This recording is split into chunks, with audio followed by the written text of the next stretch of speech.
Thank you for tuning in to the best parenting show on the internet, Post Daily Dose. It's the Post. It's the Post. It's the Post. The Post Daily Dose. It's the Post. It's the Post. It's the Post. The Post Daily Dose. It's the Post. It's the Post. Hey team, good morning. Welcome to Terrific Thursday and Morning Motivation with Big Papa. Today we're going to talk about you can start any time. You just got to be willing to put in the work. Yesterday, I don't know what was going on with Facebook in Oklahoma, but something was going on. I had to postpone Post Daily Dose. Had my in-studio guests all lined up. We were sitting there at the desk, ready to get after it, and we could not connect to the Facebook Live. Good morning, Stefan. Good morning. Good afternoon to you in the Netherlands.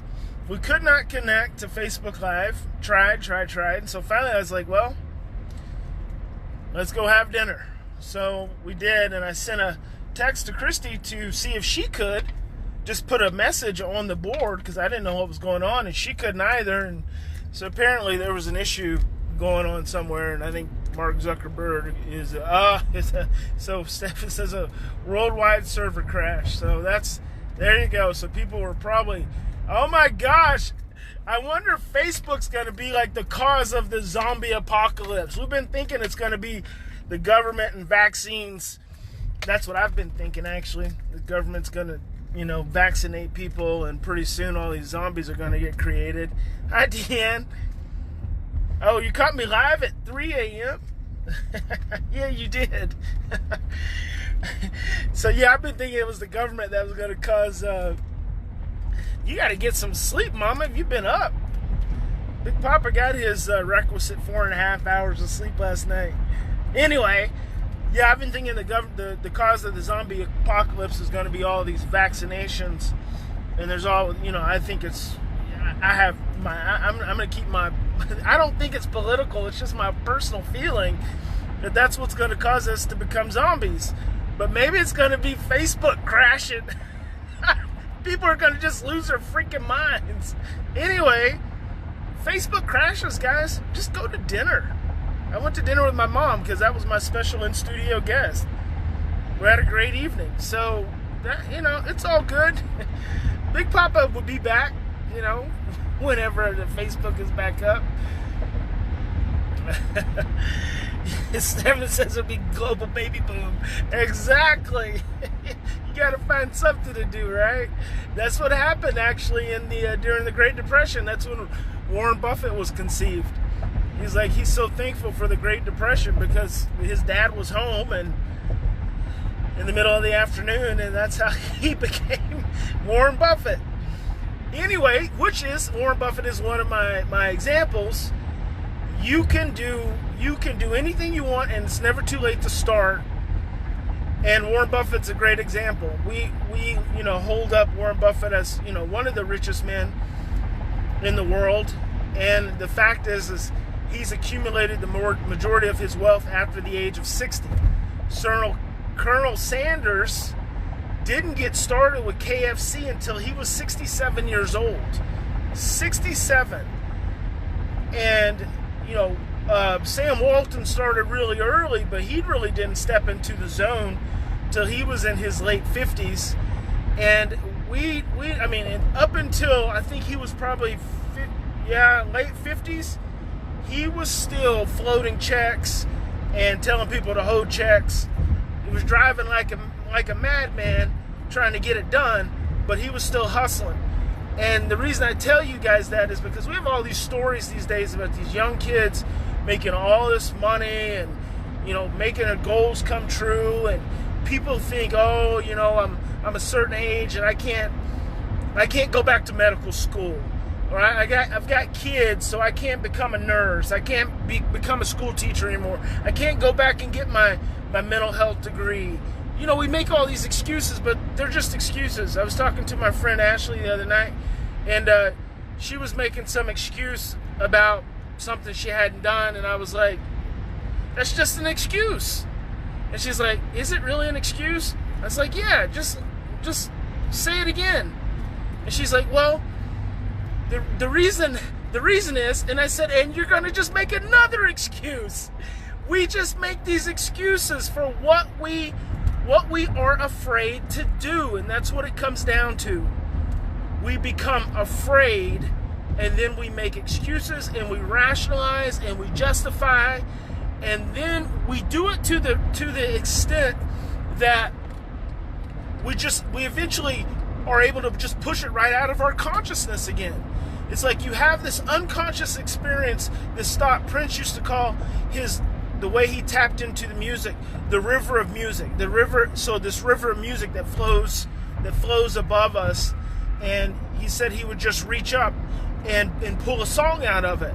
And that's where your dreams come from. That's where your goals and your hopes and your aspirations come from, and your desires for anything. It's like there's this river, and I've seen this happen so many times over my business career. In fact, just the other day, so probably the last 15 years, I've had this idea for a branding company where you put the brands on people's windows and stuff, and it was called Get Branded. I came up with it 15 years ago, and I was gonna actually I had some conversations, and then it came up, the same idea came up again about 5 years ago, and because I was like, oh man, this could be really good. But by then I had kind of moved on from it, and it wasn't something I felt really passionate about anymore.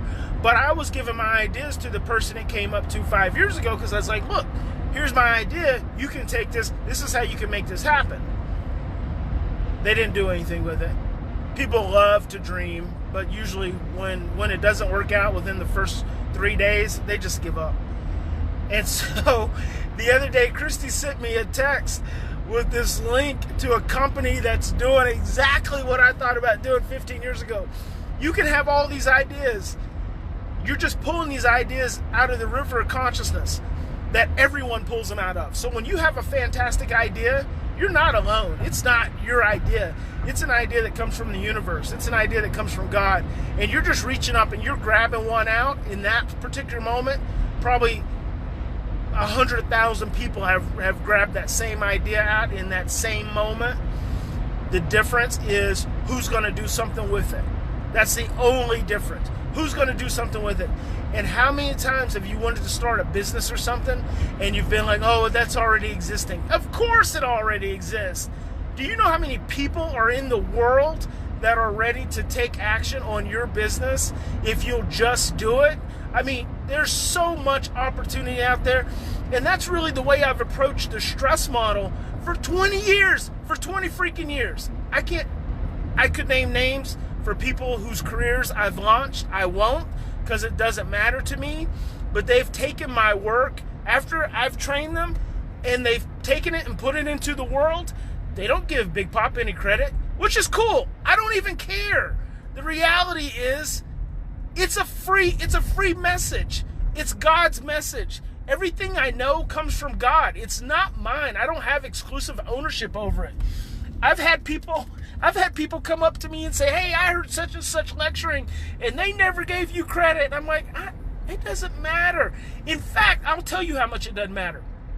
My very first book, called For All Things a Season, in the very beginning, you know, where it's talking about the who it's printed by and the year it's copywritten and everything else, and you know, in the front of every book it says permission not granted to reproduce, do not reproduce, replicate.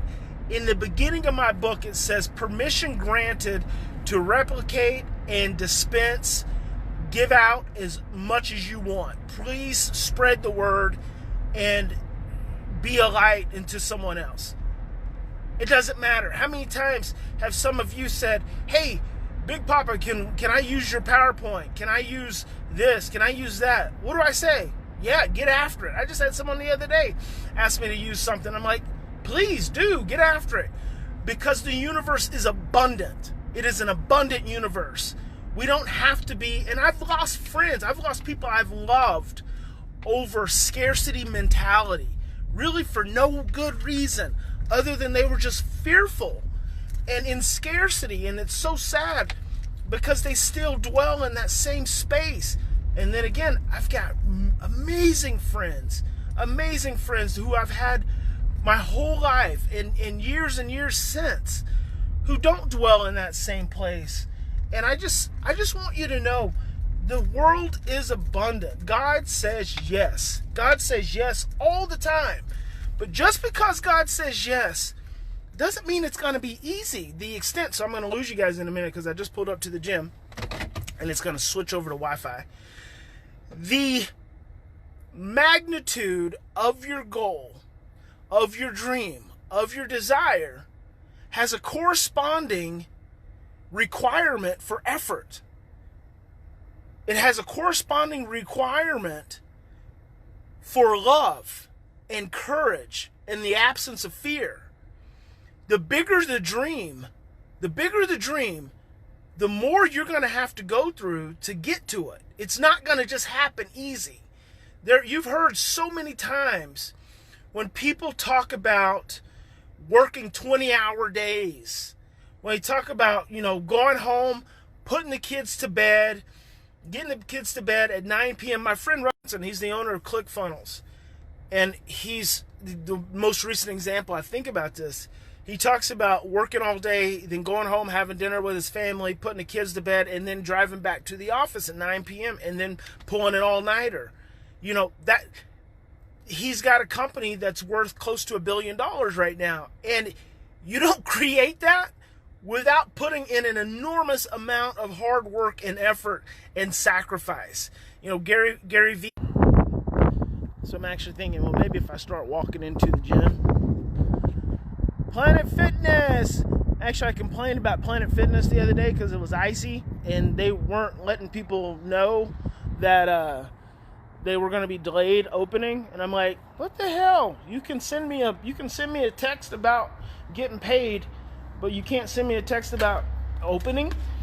And so, sure enough, the next day I got a message about, do you have any way we can improve our services? Anyway, so here's the thing. If you set a big goal, you're going to have to work for it. And it's going to be worth it when you achieve it because you worked for it, because it was amazing. I've lost, in less than a year, I've lost 60 pounds. 60 pounds of flab. All right? And here's the thing. I'm stronger than I was when I was heavier. And I thought I was strong then, but I'm stronger now. But it's taken a lot of effort and a lot of sacrifice to lose that kind of weight.